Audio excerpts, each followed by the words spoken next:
What is up, dudes? Lady dudes?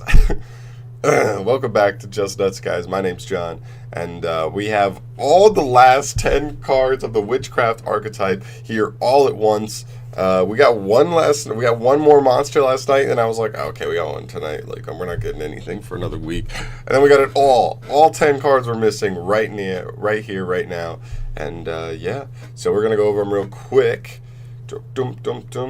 Anything else I want to throw out there? Oh, I did record this video just a second ago, so I was going to do this blind, but I had just woken up. I went through it kind of jumbled, and I missed a bunch of things, so I wanted to re-record it just so that, you know, it wasn't just so sloppy and missing a bunch of shit, because I want you guys to, like, get the actual information I'm trying to get out here. So let's start off with Witchcraft Pittore.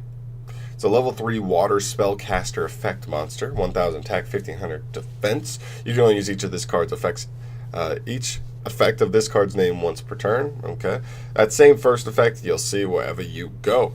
During either player's main phase quick effect, you contribute this card, discard a spell from your hand, and special summon one witchcraft monster straight from the deck, except for herself. We've seen this, all the low-level ones have this effect, and it's weird that this is the only other one. I mean, I think 3 is fine.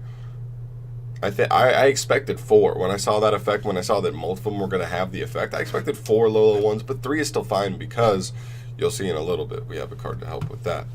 But this one's secondary effect says you can banish this card from the graveyard to draw 1 card, then send 1 witchcraft card from your hand to the graveyard, or if you do not have any in your hand, banish your entire hand. I don't think anybody's going to be ashing this effect, but they can, I guess, right? Because it draws a card, but it's not a very good effect to ash, I don't think.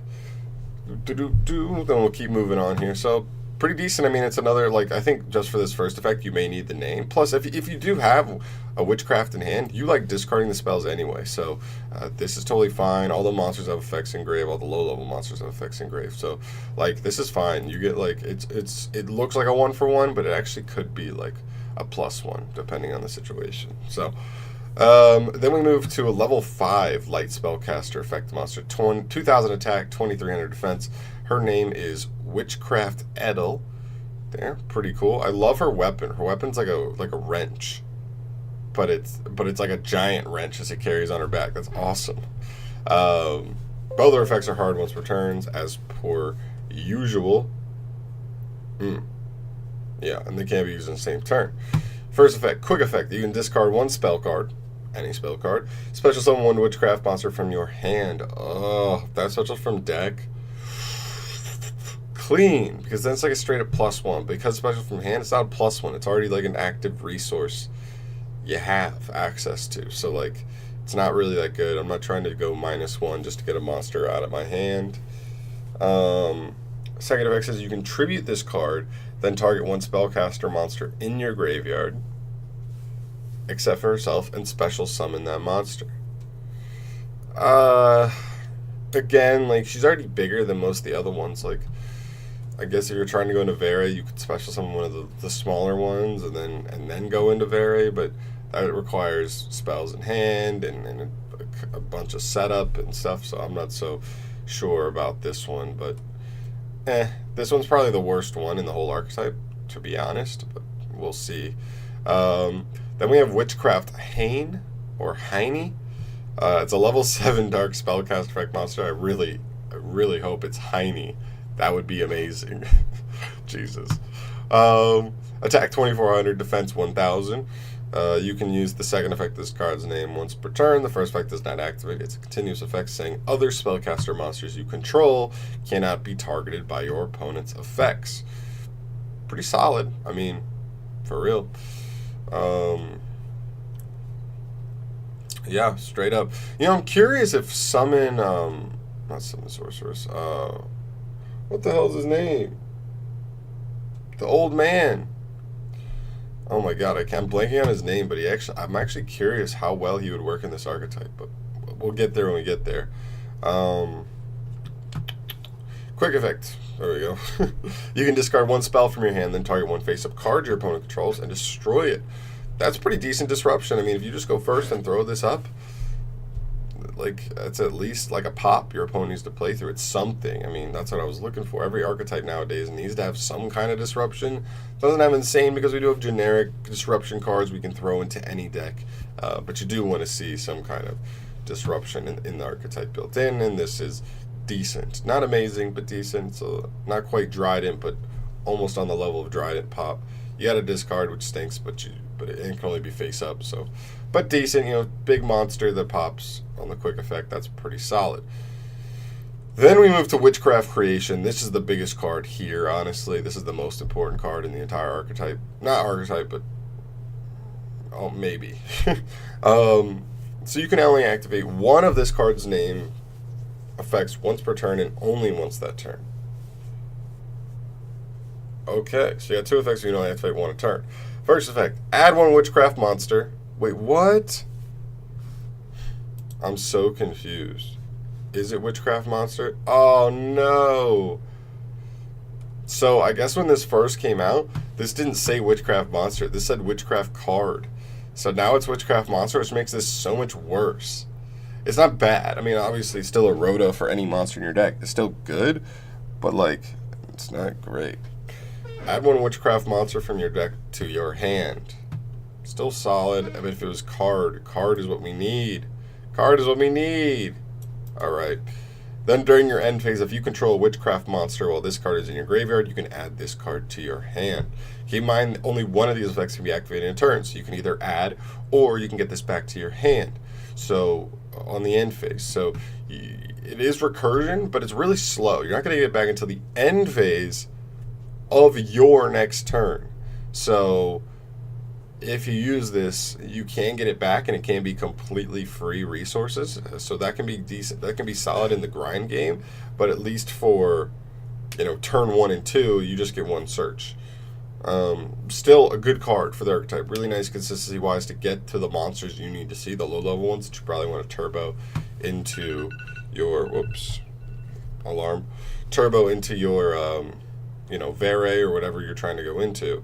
So this card's still nice to see, but this needs to be card. You need to be able to add any witchcraft card. Monsters is not enough.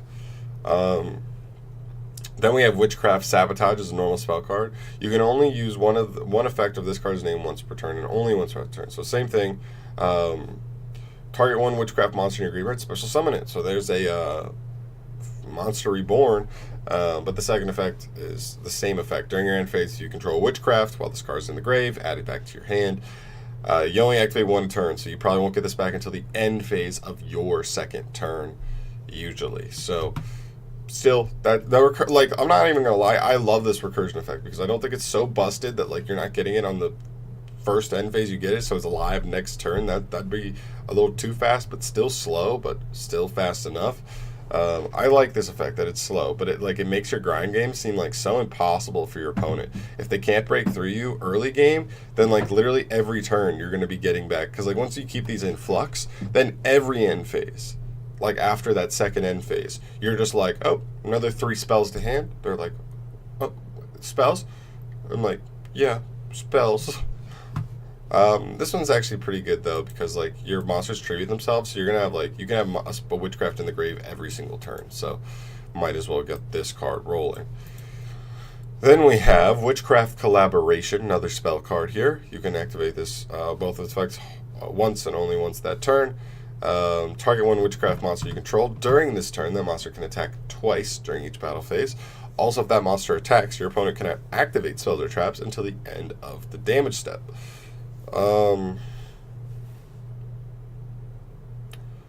Decent. I mean, if you're really getting offensive and you combine this with like Vere or, you know, Schmidta at least is an 1800 beater. You know what I mean? You turn off their spells and traps, which, you know, most decks, then turn off monsters, so that could be relevant. But for most decks, this should definitely be enough. And then you at least get the pow pow in the same turn, and then it has the same second effect. So do that. But like the reason the second effect is actually not even that bad is that or even that slow all the time is because you're not activating these every turn. So sometimes you discard these for the cost of your monsters, and then they just come back on the end phase because you didn't even activate the first effect that turn. So you just get them back on the end phase, which is actually pretty nice. And maybe this is a one of if it is like if we can get this to the hand. Like the problem is this deck is not uber searchable. Like you don't just search everything in your deck super easy. So like my problem with these cards is these cards are almost feel like striker cards. How like they do very different things, but strikers are so fluid. They search so easy that you even if they're one ofs, you can get them to the deck every duel. Like if there's every time you need afterburners, all you need is like go into Shizuki, you'll get it. It may be slow, but you'll have it for next turn. Or you go into Hayate, send it. Go into Kagari, add it back to hand. Got it. You know what I mean? Like, Sky Strikers do, like, get their utility cards so easy, but this deck does just not have the most optimal access to their utility cards, which is pretty frustrating. But we'll see. Anyway, we still have Witchcraft draping here. You can only both the effects hard once returns. Target one spell or trap, or target spell or traps your opponent controls up to the number of witchcraft monsters you control, and bounce those to the hand. It bounces. Probably don't play it. I mean, maybe you can play it as a one of, just as like if you absolutely have to, you know, mediocrely remove mass back row. But that card's poo, and then it has that same recursion effect. And we go to Witchcraft Buy Street. These are interesting. I didn't expect to really see cards like these, but we'll get into them. They have 3 effects. You can only use the second and third effect once per turn, and only once per turn of them. Right there. So the first effect says, each turn, the first time each of your witchcraft monsters would be destroyed by battle or card effects, they are not. That's not bad. I mean, destruction is, you know, bypassable by pretty much every deck in the game, but, you know, it is a mini floodgate, floodgating your opponent towards removing other ways. Then, if you would discard from the hand to activate the effect of a witchcraft monster you control, you can send this card to the graveyard instead. So instead of discarding from hand to grave, you can send this from field to grave, which is pretty nice. But the first effect's like not enough to make this like worth it, because the last effect is just a recursion effect. So during your end phase, if you control a witchcraft monster while this card is in the grave, you can place this card in your spell and trap zone face up. So like, literally, this card is like, these cards just don't even make sense to me. They're so like do nothing. They don't do anything. This card protects 1 destruction a turn. That's it. And then this card down here is not even much better. Once per turn, when a spellcaster monster control destroys a monster by battle, draw 1 card. And then you have a once per turn effect that if you destroy something by battle, it lets you draw. And then the other effects are like pointless. It's like, oh, then it has the effect where it can be sent from field to graveyard instead. I guess that's a little bit of flexibility in what they can do. If you need to discard, you can just send this from hand or from field, but like you could have just kept this in the hand and discarded it, and then it comes back on the end phase. So like these two, honestly, I'm not even sure if you play either of these, because protection from destruction once per turn or draw 1 on battle destruction, so mediocre. These 3 are like, wow, these could have been such more useful cards for this archetype. I mean, I guess there's bound to be some cards that you were like, oh, and we're seeing them here. These 3 plus, I would say, Edel are probably the 4, like, cards there. Then we have Witchcraft Masterpiece, a normal trap card. This is the only trap card in the archetype, because it's a spell-based archetype. You can only use each effect of this card's name once per turn. First effect, if you control a witchcraft monster, target 1 spell in either graveyard and add 1 card with the same name as that card from your deck to your hand. So it searches, which is interesting. If you did use the Rhoda, you could just add another Rhoda to hand, which is interesting for sure. But it's like weird. It's like, why would this be a trap? You know what I mean?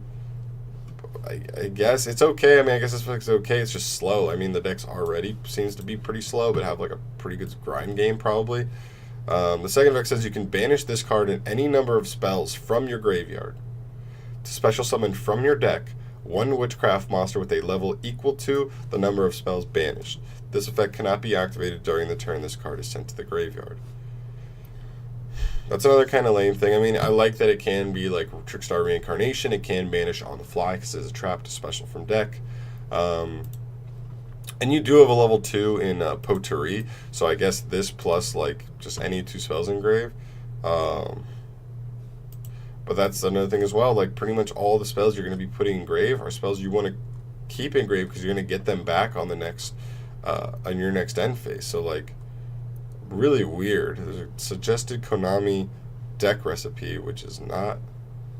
Ugh. They do play Pot of Extravagance, so they're not worried about the extra deck like at all. So that's interesting. We'll see. Listen, I think the biggest holes in the deck right now is that you don't have a super available searching for your spell cards.